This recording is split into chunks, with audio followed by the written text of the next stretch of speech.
우리 유대교와 기독교의 차이점과 공통점을 보면 공통점은 하나님을 의지한다는 겁니다.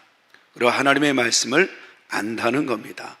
그러나 이제 차이점은 바로 이 구약과 신약을 나눌 수가 있는데, 구약은 지금 유대인들이 믿는 유대교다라고 볼 수가 있고, 그리고 구약과 신약을 통틀어 하나님의 말씀이라고 믿고 있는 그 종교가 바로 우리 기독교의 모습이다, 이렇게 이야기할 수 있습니다.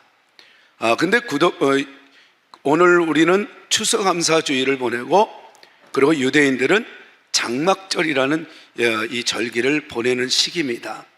근데 그 차이점과 또 공통점을 보면은, 우리는 추수감사주의는 사실은 미국의 영국 이 신앙, 청교도 신앙을 지키기 위해서 영국의 사람들이 도피하고 신앙을 지키기 위해서 도피하다가 지금의 미국의 땅에 거하여 그 모진 그 고난을 견디고 이기고 마침내 척박한 그 땅을 이겨나가고 가을에 추수할 때 그 은혜가 너무 고마워서 하나님께 영광을 돌리는 그 날을 기리다가 그것이 하나의 정착이 된 문화가 된 것이 바로 오늘날의 추수감사주일. 우리나라의 이 장로 선교사님들이 우리나라에 와서 복음을 전하고 이 날을 일깨우다가 그들이 또 추수감사주의를 지키는 것이 하나의 이제 뿌리가 되어 우리도 지금 지키고 있습니다. 그런데 유대인들은 추수감사주의라는 것을 어떻게 되냐면 장막절이라는 그런 절기로 지내죠. 이 장막절이라는 것은 다름이 아니라 출애굽 당시에 하나님의 그 기적과 그 은혜, 그리고 이제 출애굽을 하고 광야 생활을 하나님이 어떻게 이 민족을 지켜왔는가를 잊지 말라는 그런 차원에서 이들은 장막절을 지킵니다. 근데 이 장막절의 특징은 텐트를 치는 거예요. 그래서 안락한 그 집에서 예배를 드리는 게 아니라 이들은 일주일 동안에 저마다 자기가 원하는 그 터지에서 아니면 마당에서 텐트를 치고 어린 아이까지도 다 장막절 일주일을 보냅니다. 근데 그때 보내면서 먹는 음식이 있어요. 그것은 바로 뭐냐면 출애굽 당시에 애굽의 노예 생활을 했던 그들이 이제는 해방하는 하나님의 이 메시지를 듣고 하나님이 원하는 음식이 있었는데, 그것은 바로 뭐냐면 급하게 나가야 되니까 딱 해방은 그냥 여유롭게 나가는 것이 아니라 급하게 기회가 주어지면 딱 잡으라는 그런 차원에서 먹는 음식들이 좀 맛있는 음식이 아니었어요. 바로 무교병, 그러니까 아무것도 들어있지 않는 그냥 맛없는 이 밀가루 빵이에요. 그리고 딱딱해요. 맛이 없어요. 근데 그거라도 먹고 가서 빨리 이제는 이 애굽에서 탈출을 해야 된다, 이런 개념. 또 쓴나물을 먹으래요. 허리에 가죽띠를 띠래요. 신발을 신으래요. 지팡이를 잡으래요. 그러고 나서 이제는 출애굽을 준비했다가 여기 땅 하면 출발하듯이 이제 하나님이 그렇게 먹으라고 그랬던 거예요. 그러니까 이들이 어린아이들까지도 장막절을 보내면서 하나님이 출애굽시킨, 해방시킨 그 은혜에 감사하는 그 절기가 장막절인데, 어린아이들이 이런 질문을 던져요. 아빠, 꼭 이렇게 맛없는 거 먹어야 돼? 아이들은 얼마든지 질문할 수 있죠. 쓴나물은 또 웬 말이에요. 몸에는 좋지만 맛은 없어요. 요즘에도 우리 아이들 이렇게 보면, 저희 아이들도 다 컸지만 이제 어렸을 때는 이게 음식을 가렸어요. 맛없는 건 안 먹죠. 특히 이제는 식물 같은 거, 고기만 먹어요. 근데 이 아이들도 장막절에 지키는 아이들도 역시 마찬가지겠죠. 그러나 어른들은 이야기해줘요. 그러면서 이 아이들이 거기서 자라나는 거예요. 그래서 우리 민족은 하나님의 은혜로 이렇게 세워졌구나, 이걸 이제 알게 되는 거예요. 그래서 장막절을 보내고, 우리 또한 역시 마찬가지죠. 지난 한 해를 보면서 농사 짓는 사람들은 농사의 것으로 하나님 지켜주셔서 너무 고맙습니다. 밭농사든 논농사든 그걸 하나님 앞에 드려요. 그래서 가장 귀한 것으로 우리 앞에 놓여진 것은, 우리 교회는 농사 짓는 사람들은 없어요. 그렇지만 우리 성도들이 십시일반 마음을 모아서 상징적으로 이렇게 이제 앞에 추수감사절 또 이니셜을 위해서 이렇게 만들어 놓은 겁니다. 근데 어찌됐든 간에 우리는 어떤 농사를 짓는가? 우리는 삶의 농사들, 그래서 직장을 다니게 하고, 그리고 사람들을 만나게 하고, 또 이 사람 저 사람을 통해서 어려운 일도 당했지만 또 이 사람 저 사람을 통해서 힘도 얻고, 그러니까 이런 일들 과정 속에서 되돌아보니까 다 하나님의 은혜였음을 고백하는 그 고백 주일이 바로 오늘 이 추수감사 주일이에요. 그러니까 여러분들이 하나님 앞에 드려지는 이 추수감사 예물이 그냥 한 달 동안에 뭐 헌금하려니까 내라보다 이런 예물이 아니라 되돌아보면서, 그러면서 오늘도 우리 또 권사님이 하나님이 주신 은혜가 너무 고마워서 또 떡으로 이렇게 섬기듯이 우리는 늘 언제나 하나님 앞에 되돌아보면서 이 영광을 돌리는 삶, 감사하는 삶, 그게 바로 추수감사 주일이었던 것입니다. 근데 이 출애굽 당시에 이 사람들은 믿지 않았어요. 왜냐하면 바로가 어떤 사람이라는 걸 알았어요. 애굽이 어떤 나라인 줄 알았기 때문에요. 그래서 그 억압이 430년 동안에 노예로 살았기 때문에 이들은 노예 근성이 있었어요. 얻어먹는 거, 눈치 보는 거. 그러다 보니까 하나님이 모세를 통해서 이제는 우리 민족을 약속대로, 우리의 조상 아브라함에게 약속대로 이제는 자유케 하신다, 이렇게 선포해도 믿지를 않았던 거예요. 지금 애굽이 어떤 나라인 줄 알아?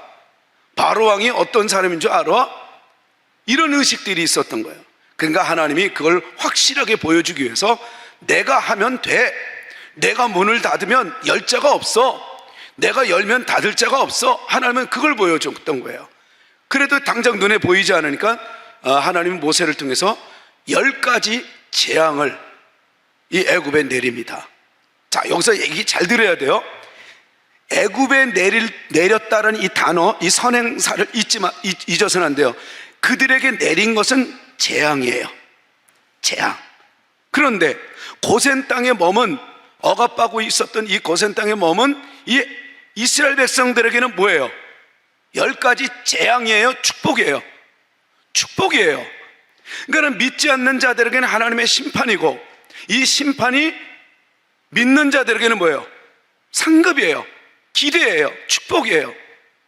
그러니까 우리 아이들이 이렇게 이제 어려움을 당했는데, 우리 아이가 애들한테 좀 센 아이한테 당하고 있을 때요. 근데 내가 이제는 너 어디 있어? 아빠 나 지금 여기 놀이터에 있어. 근데 누가 나 막 너무 괴롭혀. 알았어, 내가 갈게. 갈게 하는 거는 희소식이에요. 좋아요. 그리고 막상 멀리서 오니까 어때요? 이 아이한테는 기쁨이죠. 근데 이 아이를 괴롭히는 이 아이한테는요, 그건 재앙이에요. 혼나는 거예요. 그러니까 똑같은 건데 어떤 건 재앙, 어떤 것은 축복. 그러니까 이게 재앙과 축복은 동전 양면과 같다는 거예요. 그런 것처럼 오늘 사도 바울이 오늘 본문을 통해서 오늘날 우리 교회에게, 그리고 이때 이 데살로니가 교회에게 이렇게 이야기를 했던 거예요. 주님은 반드시 오신다. 약속대로 오신다. 너희들 알고 있지 않느냐? 그러니까 믿지 않는 자들처럼 자지 마라. 믿지 않는 자들처럼 불안해하지 마. 그리고 믿지 않는 자들처럼 주님 오시는데 이 땅에서 먹고 마시는 일에 평안하다, 안전하다 이렇게 살지 마. 흥청망청 그렇게 살면 안 돼. 왜냐하면 그들에게는 주님이 도둑같이 이제 온단다. 그러니까 여기서 이 도둑이라는 건 마태복음, 예수님이 직접 마태복음 24장에 예를 들었던 거를 사도 바울은 예를 드는 거예요. 그러니까 주님이 이 땅에 오실 때 갑자기 온다는 거예요. 갑자기. 근데 여러분 말씀 잘 들어야 되는 게, 누구에게는 갑자기고 누구에게는 준비된 일이라는 거예요. 그러니까 갑자기 오는 거는 밤에 도둑이 훔치러 들어올 때 갑자기 와요? 아니면 다 알아차리게 와요? 갑자기 온다는 거예요. 얘기 잘 들어야 돼요. 도둑이. 그러니까 이 밤에 자는 자들, 밤에 있는 자들은 도둑을 맞이할 거고, 그런데 성경에서 보면 또 하나 주님을 맞이하는 그 사람들이 바로 누구냐면 신부, 그리고 신부의 그 잔치집에 도착한 그 사람들은 신랑이 딱 오는 걸 보는 거예요. 오늘 본문도 1절, 2절, 3절은 어둠에 있는 자는 자들을 얘기하는 거예요. 어둠에, 밤에 있는 자들. 그러나 4절, 5절은 낮에 있는 자들을 얘기해요. 그러니까 어떤 사람에게는 도둑이 돼요. 이거는 뭐냐면 시간의 개념을 얘기하는 게 아니라 상태를 얘기한 거예요. 밤이라는 상태는 어두운 상태를 얘기해요. 그러니까 하나님이 없는 상태를 얘기해요. 그럴 때 하나님은 이들에게는 도둑처럼 오는 거예요. 그러니까 있는 걸 다 훔쳐가듯 무섭게 달려드는 거예요. 갑자기 오는 거예요.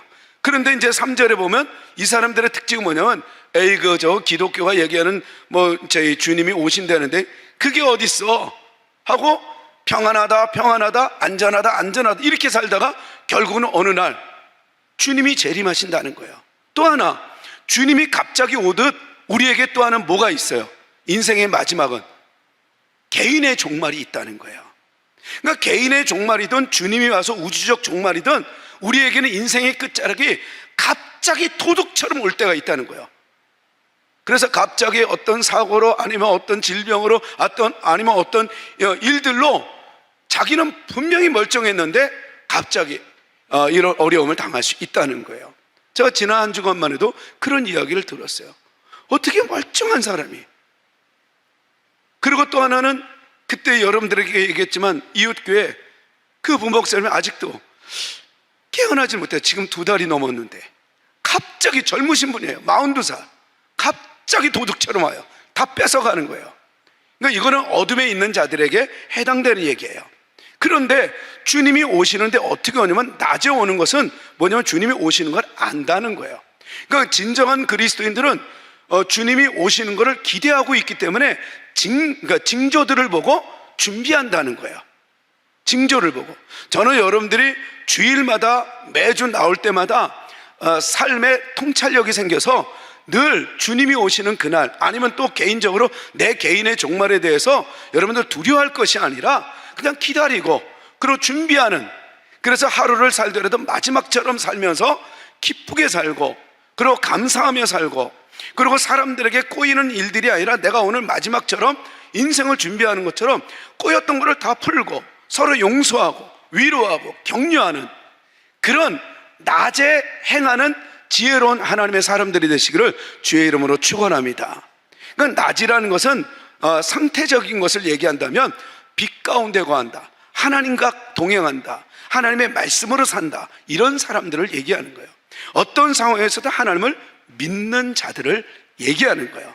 그러니까 이거를 오늘 본문은 그렇게 이야기를 하면서, 이 낮에 있는 자들아 너희들은 어떻게 해야 되느냐, 6절 7절 8절에 그렇게 이제 마지막에 살아가는, 그래서 언제 인생의 종말이, 그리고 언제 내 개인의 종말이 오는지 모르지만 반드시 온다는 거예요. 그것은 우리가 숨길 수가 없다는 거예요. 그런데 그날이 오더라도 두려워할 것이 아니라는 거예요. 그러니까 10가지 재앙이 출애굽 때 일어났지만 애굽에게는 재앙이지만 이스라엘 백성들은 축복이 아니냐, 그런 것처럼 이 땅에 전쟁이 일어나고 지금 기근이 이런 거에 대해서 이거는 하나님이 지금 너희들한테 약속대로 보여주는 거야. 그러면 너희들은 두려워할 것이 아니라 기뻐해야 된단다, 이렇게 얘기를 했던 겁니다. 근데 믿지 않는 자들, 그리고 교회를 나오는 듯 하지만 실질적으로 하나님보다 세상의 것을 더 즐기는 사람들은 어때요? 내가 어떻게 모아놓은 건데, 내가 어떻게 건강을 지킨 건데, 내가 어떻게 하면서 세상에 즐기는 사람들, 이 사람들은 개인의 종말이든 우주적 종말이든 두려워한다는 거예요. 여러분들은 어떻습니까? 여러분들은 만약에 오늘 여러분들이 마지막이라고 여긴다면 여러분들은 어떻습니까? 아니면 주님이 오늘 예배 이후에 오신다고 여긴다면 여러분들은 기다리는 그런 예수입니까? 아니면 아직 아닙니다, 아직 내가 더 느껴야 될 게 더 많아요, 이러고 있습니까? 지금 사도 바울은 지금 그걸 얘기해요. 그러면서 마지막 때 낮에 있는 믿는 성도들아 이렇게 해야 된다, 이걸 얘기했는데 6절 한번 보십시다. 다 같이 6절 시작. 그러므로 우리는 다른 이들과 같이 자지 말고 오직 깨어 정신을 차릴지라, 이렇게 얘기해요. 그거는 지금 어둠에 있는 자들은 피곤한 거예요. 어둠에 있는 자들은 자는 거예요. 어둠에 있는 자들은 이 깜깜한 이 밤에 불편하게 살지만 불안하게 사는 자들을 얘기해요. 근데 그들처럼 그렇게 살지 말라는 거예요. 그러면서 어떻게 해요? 깨어 정신을 차려야 된다. 그리고 7절, 자는 자들은 밤에 자고 취하는 자들은 밤에 취하되. 그들의 특징이죠. 어둠에 있는 자들, 늘 자듯이 늘 자기의 인생이 뭔지를 잘 모르는 사람들이에요. 그리고 술에 취하듯 멀쩡하게 살지 못한다는 거예요. 그리고 이제는 8절 시작. 우리는 낮에 속하였으니 정신을 차리고 믿음과 사랑의 호심경을 붙이고. 여기서 믿음과 사랑의 호심경은 바로 뭐예요? 우리에게 가장 이 호심경, 이거 방탄복과 같은 거예요. 옛날에는 이 전쟁터에 이 호심경, 가죽 옷을 여기 앞에 막아요. 그래서 칼을 전쟁터에서 막을 수 있는 그걸 호심경이라고 그래요. 오늘날에는 우리는 방탄복이라고 할 수 있죠. 그리고 이제 투구는 전쟁 때 필요한 거예요. 근데 여기서 뭐라 그러냐면 투구는 구원의 소망의 투구를 쓰자 이래요. 그러니까 구원이라는 이 소망을 잊지 말라는 소리예요. 우리에게는 구원이 있지 않느냐? 우리에게는 하나님이 있지 않느냐? 우리에게는 예수 그리스도의 은혜가 있지 않느냐? 우리에게는 성령님이 약속한 대로 우리에게 내주하셔서 우리를 이끌지 않느냐? 이런 소망을 잊지 말라는 거예요. 그런데 인생은 전쟁이라고 얘기했던 거예요. 그러니까 여기서도 호심경을 채우고 그 다음에 머리에 구원의 소망의 투구를 쓰라는 것은 전쟁터에 지금 이르렀다는 거예요. 전쟁이라는 것은 뭐냐면 어둠의 전쟁. 그러니까 이 마귀와의 이 영적 전쟁을 얘기해요. 근데 두려워할 것은 없다는 거예요. 왜냐하면 예수 그리스도가 이미 이 마귀의 머리를 쳤기 때문에, KO시켰기 때문에 우리는 두려워할 존재는 아니라는 거예요. 다만 완전히 죽은 것은 아니라고 요한계시록은 얘기해요. 잠시 잠깐 동안 그가 살아난다고 얘기해요. 그건 뭐냐면 KO는 됐지만 죽지는 않았다는 거예요. 그러니까 KO는 돼갖고 쓰러져 있지만 말은 살아있는 거예요. 힘은 없지만 눈은 떠 있는 거예요. 이거를 마귀의 상태를 얘기합니다. 두려워할 것은 없어요. 그런데 여러분들이 그 마귀에게 마음을 두면 이 마귀가 힘은 없지만 속일 수는 있다는 거예요. 그래서 속삭이는 거예요. 그래서 자꾸만 타협하게 만들어요. 그래서 자꾸만 세상으로 끌고 가는 그런 능력도 없는 것이 그렇게 속이는 거예요. 그러면서 우리는 자꾸만 낮에 있는 사람인데도 불구하고 밤에 자는 자처럼 행동하는 거예요. 속지 말라는 거죠. 그러면서 얘기를 하기를 너희들은 이제 9절, 10절, 11절로 이 재림의 소망으로 이제는 서로 격려하고 서로 덕을 끼쳐야 된다. 우리 11절 다 같이 한번 읽겠습니다. 시작. 그러므로 피차 권면하고 서로 덕을 세우기를 너희가 하는 것 같이 하라. 그건 지금 데살로니가 교회가 잘하고 있어요. 잘하고 있어요. 서로 위로하고 덕을 끼치는 그런 모습은 보여. 그러나 간혹 세상에 끌려갖고 세상의 핍박 앞에 그리고 꼬이는 그 현장 앞에 불안에 떠는 사람들이 있다는 거예요. 데살로니가 교회에도. 그러니까 그런 자들을 어떻게 해요? 업신여기지 말고 불쌍히 여기라는 거예요. 이번에도 우리가 다니엘 기도회, 이거는 엄청난 축제예요. 오늘 주일은 엄청난 이 하나님의 축제예요. 그런데 때로는 놓치는 분들이 있잖아요. 그분들이 나쁜 거예요? 아니잖아요. 몰라서 그러는 거잖아요. 또 여러분들도 그런 사람들 중에 속해 있잖아요. 그럼 여러분들이 나쁘냐? 아니라는 거예요. 몰라서 그러는 거예요. 그러면 어떻게 되는 거예요? 그 사람들이 알 수 있도록 은혜에 동참해서 참석해서 은혜 받은 사람들은 어떻게 해야 돼요? 기도해 주라는 거예요. 오늘 본문이 지금 그걸 얘기해요. 서로 그냥 하나가 돼서 만약에 따라오지 못하는 사람이 있으면 안아주고 위로하고 격려하라는 거예요. 왜요? 하나님은 분명히 우리의 앉고 일어섬을 다 보고 계시는 분이기 때문에. 그리고 하나님은 우리와 분명히 함께하고, 그리고 교회는 주님의 몸이기 때문에 만물 안에서 만물을 충만하게 하시는 이의 충만함이, 이게 하나님의 교회 안에 임하시는 하나님의 은혜라는 거예요. 그러니까 교회가 세워지는 그 지역과 그리고 또 믿는 그 가정마다 어때요? 만물 안에서 만물이 잘 되게 하는 것처럼 지역이 잘 되고 가문이 잘 되잖아요. 그 이유가 바로 거기에 있었던, 하나님이 함께 하시기 때문에 잘 따르는 자와 또 못 따르는 자들, 그리고 또 그런 사람들이 있기는 하지만 가능한 한 그 모든 이들이 잘할 수 있도록 서로 어떻게 하라? 덕을 세우기를 너희가 하는 것 같이 하라. 이렇게 말씀하셨던 거예요. 저는 오늘 이 본문 말씀을 통해서 이 한 말씀을 저는 같이 은혜를 나누고자 합니다. 사랑하는 성도 여러분, 정말 오늘 이 본문은 한마디로 예수를 믿는 자와 안 믿는 자가 이렇게 차이가 나는데, 이상하게 예수를 믿고 낮에 있는데 왜 밤에 자는 것처럼 행동을 하니? 그러지 마. 너희들은 얼마든지 하나님의 은혜를 받을 수 있는 자격이 있는 자들이잖아. 근데 왜 그 은혜를 왜 멀리 떠나 있니?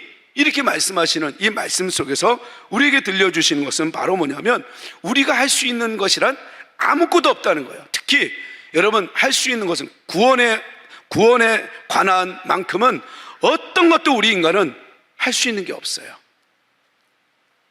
구원은 오직 하나님의 은혜로만 이루어지는 거예요. 그래서 구원 앞에서는 우리가 무능하다는 거예요. 근데 여러분, 이 무능이 얼마나 우리에게는 감사의 조건인지 몰라요. 만약에 여러분들의 그 구원이 노력으로 이루어지는 거라고 본다면, 적어도 인본주의자들이 얘기하듯 그래도 조금은, 그래도 사람이 하나님의 은혜는 맞아, 은혜는 맞지만 그래도 인간이 그래도 노력을 해야 되지 않느냐, 아무것도 안 하고 그냥 구원에 이를 수 있느냐, 이렇게 얘기합니다. 근데 여러분, 우리가 만약에 노력으로 조금이라도 노력해서 얻어지는 구원이라면 구원 못 받을 사람들 있어요. 사람들은 저마다 이게 상태가 달라요. 그리고 위치가 다르고 지혜가 달라요. 그리고 또 몸 상태도 그렇고 이 지역의 문화도 다 달라요. 그러니까 우리가 산 꼭대기에 올라가는 자가 구원에 이른다라고 여겼다면 못 올라가는 사람들이 있어요.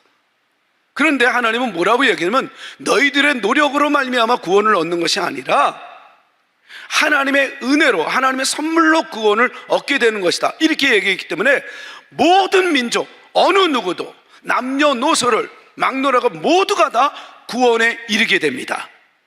그래서 우리는 감사하는 거예요. 내가 못났어도, 내가 부족해도. 그런데 구원에 이르렀지만 그 구원에 이른 것에 대해서 놓치지 말고, 잃어버리지 말고 그 구원을 누렸으면 좋겠다, 이렇게 이제 말씀하시는 게 오늘 이 본문 내용의 말씀이에요. 그렇다면은 이 은혜는 한마디로 뭐냐면, 하나님의 은혜는 잡는 거예요. 여러분, 우리에게 이 구원이라는 이 옷을 입혔어요. 그리고 우리에게 구원이라는 이 옷을 주셨는데 그 옷을 입는 것은 바로 누구냐면 우리예요. 내가 그것을 선택해서 내가 그것을 입을 뿐이에요. 이건 노력이 아니라 이미 주신 그 은혜를 누릴 수 있는 선택은 바로 나에게 있다는 거예요. 그래서 오늘 본문은 뭐라고 하면, 오직 깨어 정신 차리라고 얘기를 했던 거예요. 너희들이 지금 가는 그 길이 제대로 가는 길이 아니라는 거예요. 여러분들 한번 생각을 해보세요. 여러분들이 지금 걸어가고 있는 그 길에 여러분, 하나님 없어도 될 것 같은 그 길입니까? 아니면 불안합니까? 이 찰스 스펄전 목사님은 예수님을 잃기보다는 다른 모든 것을 기꺼이 잃도록 합시다, 이렇게 얘기해요. 그는 마지막까지, 죽음의 직전까지, 하나님이 부르신 그날까지 이걸 외쳤어요. 그리고 자기는 그게 기도 제목이에요. 내 평생에 순간순간이라도, 분분초초라도 예수님을 잃어버리지 않도록 하나님 나 좀 붙잡아 주세요. 그리고 성도들에게도 그걸 얘기해요. 예수를 잃어버릴 바에 다른 걸 기꺼이 잃어버려라. 여러분들 이 소리 들으면 지금 아멘이 됩니까? 사실은 이 의미를 아는 사람들은 아멘이 되겠죠. 근데 성도들이 맨 처음에 이해를 못하다가 나중에 찰스 스펄전 목사님이 얘기했던 것이 맞았어요. 예수를 잃어버려서는 안 되는 거예요. 예수를 잃기보다는 나의 삶의 모든 것을 기꺼이 잃어버릴 수 있는 그런 믿음, 저는 여러분들이 예수를 잃지 않고 다른 모든 것들을 기꺼이 잃어버릴 수 있는 지혜가 있게 되기를 진심으로 축복합니다. 사도 바울은 빌립보서 3장 8절에 내가 그를 위하여 모든 것을 잃어버리고 배설물로 여김은 그리스도를 얻고 라고 고백을 해요. 그리스도를 얻기 위해서 자기의 인생은 이제는 잃을 것과 얻는 것을 구별했다는 거예요. 그러니까 바울은 그동안에 자신이 추구하던 이 세상적 성공과 안정감, 그리고 삶의 만족과 행복, 그리고 이 종교적 성취 등을 이제는 잃어버린 거예요. 내어놨어요. 아니, 그냥 기꺼이 그거를 내어버린 거예요. 그리고 바울은 이런 것들을 추구하느라고 그리스도를 놓쳤던 지난날의 그 삶을 이제는 돌이키고, 그리고 이제 자신이 추구했던 모든 것을 이제는 내가 배설물처럼 내가 이제는 버리겠다는 거예요. 모든 것을 잃어버렸기에 그는 그리스도를 얻었다는 것을 고백하고 있는 거예요. 저는 여러분들이 오늘 이 본문 말씀을 여러분들 잘 듣고 오늘 이 설교 말씀을 잘 듣고 여러분들의 삶 속에 예수를 얻기 위해서 세상의 것을 기꺼이 잃어버릴 줄 아는 그런 믿음이 여러분들에게 깃들기를 축복합니다. 왜냐하면 여러분들이 붙잡고 있는 것은 냄새나는 배설물이기 때문에 그래요. 여러분들이 지금 영적인 이비인후과에 문제가 있어서 몰라서 그러는 거예요. 여러분들 영적인 안과에 눈 안질환에 문제가 있어서 몰라서 그러는 거예요. 눈이 열리고 귀가 열리고, 그리고 여러분들이 정말 성령 충만하면 이 사도 바울의 고백처럼 우리는 그렇게 살 수 있어요. 저 또한 역시 마찬가지입니다. 그렇게 좋았던 친구들, 그렇게 재미있게 누렸던 그런 삶을 예수님이 들어오고 나서 그분을 잃어버리지 않기 위해서, 얻기 위해서 이제 하나하나 아무것도 아니구나, 결국은 이걸 의지했더니 결국 나에게 오는 것은 불안과 불평뿐이었구나, 그러면서 늘 불안했던 내 인생을 하나씩 하나씩 정리하기 시작했어요. 얼마나 감사한지 몰라요. 저는 여러분들 예수를 얻고, 그리고 여러분들이 모든 것을 기꺼이 잃어버리는 그런 은혜의 사람들을 되기를 축복합니다. 축복합니다. 여러분, 이 번영, 이 신앙은 어느덧 우리에게 자리를 잡았어요. 그래서 하나님께 우리는 기도하면서 이것 주세요, 저것 주세요, 그리고 이걸 구하고 저걸 구합니다. 구하는 자마다 주실 것이요 찾는 이에게 찾게 하십니다. 그리고 문을 두드리는 이에게 문을 열어줍니다. 이게 온통 이게 바로 뭐냐면 우리가 원하는 그런 상품들이에요. 근데 이것이 맨 처음에는 이 은사주의, 오순절 이런 계통에서 작게 시작을 했어요. 그러면서 방언하면서 하나님 구했던 그들이, 그래서 하나님은 이렇게 우리에게 복을 주셨습니다. 우리는 추수감사주의를 통해서 우리는 또 매주 하나님 앞에 감사를 드릴 때 되돌아보면서 하나님이 이렇게 하셨습니다, 저렇게 하셨습니다, 이래서 감사를 해요. 그게 틀린 말은 아니에요. 근데 진정한 우리가 왜 하나님은 범사에 감사하라고 얘기를 했던가, 하나님이 주신 것에 감사하는 것이 아니라 왜 범사라고 얘기했을까? 이게 어떻게 가능한 일일까? 여러분, 바로 우리는 그리스도가 아닌 그리스도의 상품, 하나님을 우리는 구하는 것이 아니라 하나님이 주시는 상품에 마음을 두고 있지 않는가를 보는 거예요. 여러분들은 어떻습니까? 여러분들은 하나님을 원합니까? 하나님이 주시는 상품을 원하십니까? 여러분, 우리 그리스도인들이 이게 얼마나 이게 잘못된 삶인지 몰라요. 하나님 건강 주세요, 하나님 사업 잘 되게 해주세요, 하나님 이거 해주세요, 저거 해주세요, 온통 하나님에게는 관심이 없어요.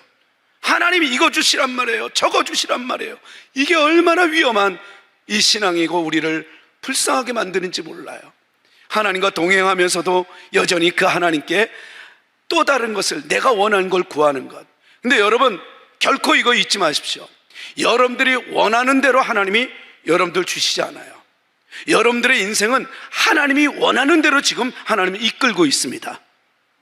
여러분들 애초 여러분들이 원하는 대로 하나님을 만들지 마시고 포기하십시오. 하나님이 여러분들이 어떻게 되는지 다 지금 알고 계시기에 때로는 거절하고, 때로는 위로하고, 때로는 또 다른 사건을 통해서 일으키고, 그래서 여러분들을 가장 하나님이 원하는 이 작품으로 이끌고 있다는 사실을 잊어서는 안 돼요. 신앙은, 진정한 하나님을 믿는 그리스도인들은, 성도라면 어떻게 해야 되느냐? 그것은 바로 하나님께 무엇을 구하는 것이 아니라 하나님을 구하는 겁니다. 그리스도 이름으로 무엇을 구하는 것이 아니라 그리스도 그 자체를 구하며 주님과 동행하며 감사할 때 우리는 범사에 감사할 수가 있는 거예요. 지난 한 해를 되돌아보면서 하나님이 이것도 해주시고 저것도 해주신 거 감사하는 그 이유는 바로 그것 때문에 감사가 아니라 그런 과정 속에서도 나와 함께 계셨군요. 하나님 그럼에도 불구하고 나와 함께 계셨네요. 그 함께 계심에 감사하는 게, 이게 바로 범사에 감사하라 라고 했던 하나님의 말씀이었던 겁니다. 사랑하는 성도 여러분, 우리에게서 얼마나 이 큰 이 잘못이 주어져, 이 잘못된 일들이 있는지 몰라요. 때로는 내가 구하는 게, 여러분, 하나님인가 하나님의 상품인가를 여러분 잘 분별해서 얻을 것과 잃을 것을 구별해서 그리스도를 얻는데 다른 것을 기꺼이 잃어버릴 줄 아는, 다시 한번 말씀드립니다, 그런 지혜가 여러분들에게 깃들기를 축복합니다. 축복합니다. 여러분, 베드로는 이런 성령에 충만하고 나서 이런 지혜를 얻었어요. 그리고 베드로후서 3장 8절에 이렇게 기록을 합니다. 사랑하는 자들아, 주께서는 하루가 천년 같고 천년이 하루 같다는 이 한 가지를 잊지 마라. 시간적 그리고 시제적 그런 개념에서 주께서는 하루가 천년 같고 천년이 하루 같다라는 이 소리가, 우리는 그전에는 이렇게 해석을 해요. 여러분, 우리가 10년을 기도해, 20년을 기도해, 30년을 기도해요. 그렇지만 하나님께는 몇 분이야? 예, 그렇게 해석을 해요, 우리도. 근데 여러분, 이건 이렇게만 해석할 게 아니라 거꾸로 한번 우리가 생각을 해보자고요. 우리에게 하루가 하나님에게는 천년이에요. 그리고 또 우리에게 천년은 하나님에게 하루라고 얘기했던 것을 거꾸로 생각해보면, 우리가 몇 분 동안에 정말 우리가 세월을 보냈어도 그 일을 이루기 위해서 하나님은 수천 년을 준비했는지도 몰라요. 여러분, 이 성경이 우리나라에 들어오기까지 1882년 누가복음이 이게 번역되어 이루기까지 우리는 그냥 이렇게 왔나 보다 했지만, 하나님은 수만 년 전서부터 이것을 준비하고 우리에게 주시려고, 선물 준비하려고 일하고 계시는지도 몰라요. 여러분들이 오늘 예배를 드리기까지 하나님이 이 예배를 드릴 수 있도록 이 어둠의 영들을 몰아내고, 여러분들 자꾸만 이 핑계 저 핑계를 못 드리게 하려고 했던 그런 일들을 제거하고, 그리고 또 수천 년 전서부터 이 예배를 드리게 하려고 여러분들을 준비하고 또 준비했는지도 몰라요. 하나님은 오늘도 우리에게 은혜를 주시려고, 이번 한 주간에도 우리에게 은혜를 주시려고 수년을, 수백 년을, 수천 년을 준비하시는 하나님의 열심, 하나님의 일하심, 여러분, 이것은 이번 주에도 계속해서 이루어질 것입니다. 여러분, 잊지 마십시오.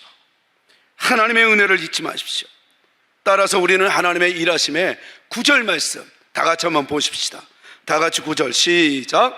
하나님이 우리를 세우심은 노하심에 이르게 하심이 아니요 오직 우리 주 예수 그리스도로 말미암아 구원을 받게 하려 하심이라. 여기서 여러분, 우리를 세우심은, 하나님이 우리를 세우셨다라는 이 단어는 원어로 약속하다, 예정하다, 이런 단어예요. 그러니까 미리 계획하고 있었다는 거예요. 일하고 있었다는 거예요. 그러니까 예정한 그 하나님의 일하심은 바로 우리에게는 바로 뭐예요? 구원을 얻도록. 그러니까 우리가 구원을 얻을 수 있는 힘이 없어요. 오직 우리 주 예수 그리스도로 말미암아 구원을 받게 하시려고요. 그러니까 여러분들이 오늘 예배를 드리고 여러분들이 하나님을 믿을 수 있는 믿음을 가진 게 노력과 여러분들의 성실성이 아니라 하나님 예수 그리스도의 은혜였다는 거예요. 그리고 이것을, 은혜를 주기 위해서 하나님은 일하고 계셨다는 거예요. 그러나 이 예수님의 이 구원의 사건이 믿지 않는 자들에게 뭐예요? 심판이었다는 거예요. 심판. 다시 말해서 우리 인간은 어떤 노력으로도 구원에 이르지 못한다는 걸 잊지 말라는 거예요. 그래서 이걸 통해서 우리가 기뻐하자는 거예요. 이럴 때 이 자유주의 신학이나 인본주의 신학자들은 얘기해요. 그건 아니다. 그래도 인간이 그래도 어느 정도 준비한 다음에 나가야 되지 않느냐라고 합니다. 그러니까 예수님이 직접 성경을 통해서 마가복음 6장 27절에 이렇게 얘기하잖아요. 너희 중에 누가 염려함으로 그 키를 한 자나 더할 수 있느냐. 여러분, 이것은 뭐예요? 사람들은 어떤 일이 있어도 자기가 계획된 대로 안 되는 거 다 알아요. 그리고 자기가 염려한다고 해서 키를 한 자나 더 키울 수도 없어요. 이거를 우리는 놓쳐서는 안 된다는 거예요. 그러니까 사람들은 저마다 노력하면 된다. 그리고 인간은 노력하면 얼마든지 다 된다. 여러분, 이것은 때로는 우리 인간을 너무 무능력하게 만들어요. 오히려 더. 그러면 그러지 못하는 사람들은 계속 좌절하는 거예요. 그러면 또 우리는 이렇게 얘기해요. 그럼 우리는 무능력하고 우리는 아무것도 안 해도 하나님 복 주시면 되겠네? 여러분, 그건 또 다른 사탄의 속삭임이에요. 오늘 본문은 뭐예요? 정신 차리고 기도하라고 얘기해요. 이 노력은 자그마한 우리의 이 조그마한 의지, 그 노력은 바로 붙잡는 거, 은혜를 붙잡고 은혜를 주신 걸 입는 거, 그거는 우리가 해야 될 일이라는 거예요. 그러면서 본문은 얘기하죠. 10절 말씀 다 같이 한번 또 얘기합니다. 시작. 예수께서 우리를 위하여 죽으사 우리로 하여금 깨어있든지 자든지 자기와 함께 살게 하려 하셨느니라. 그러니까 우리가 깨어있든지 자든지 하나님은 항상 우리와 함께 하신다는 거예요. 그러니까 여러분들, 그래서 우리는 범사에 감사하자라는 말씀입니다. 그러니까 인간의 능력에 있어서 구원이란, 이것은 낯선 거예요. 이건 이룰 수 없는 거예요. 구원은 오직 하나님의 일하심이라는 거예요. 그러니까 하나님의 능력에 기인한 것이라는 거예요. 사랑하는 성도 여러분, 이 사실을 잊지 마시길 바랍니다. 그래야 늘 주님의 그 한없는 은혜 아래 거하시기를 축원합니다. 결코 여러분들 스스로 여러분들 자신을 구원의 반열에 세울 수 없다는 사실을 기억하여서 우리는 작은 것 하나도 하나님의 그 일하심에 얻어진 선물이라는 것을 잊지 않고 늘 하나님께 감사할 수 있는 저와 여러분들이 되시기를 주의 이름으로 축원합니다. 그래서 시편 3편 8절은 구원은 여호와께 있사오니 주의 복을 주의 백성에게 내리소서라고 얘기했던 거예요. 예레미야 3장 23절도 작은 산들과 큰 산 위에서 떠드는 것은 참으로 헛된 일이라 이스라엘의 구원은 진실로 우리 하나님 여호와께 있나이다. 오직 구원은 하나님의 손에 있다는 거예요. 그래서 저는 이렇게 이야기를 하면서 마무리하고 싶어요. 신앙은 하나님의 그 역사를 기대하는 게 아니라 하나님 그 자체를 기대하며 믿는 거였어요. 하나님의 상품을 구하는 한 주간이 아니라 하나님을 구하는, 그리스도의 상품을 구하는 우리가 아니라 그리스도 그 자체를 나와 함께 계심에 감사할 수 있는 저와 여러분들 되십시다. 그런 사람으로 승리해 나가십시다. 그래서 우리는 얻든 못 얻든 늘 감사로 살 수 있는 이 비결, 이럴 때 우리의 삶이 어느덧 이 홍해길이 열리듯 광야에서 어려움이 없이 하나님의 은혜가 넘치듯 축복이 넘치는 한 주간이 될 것입니다.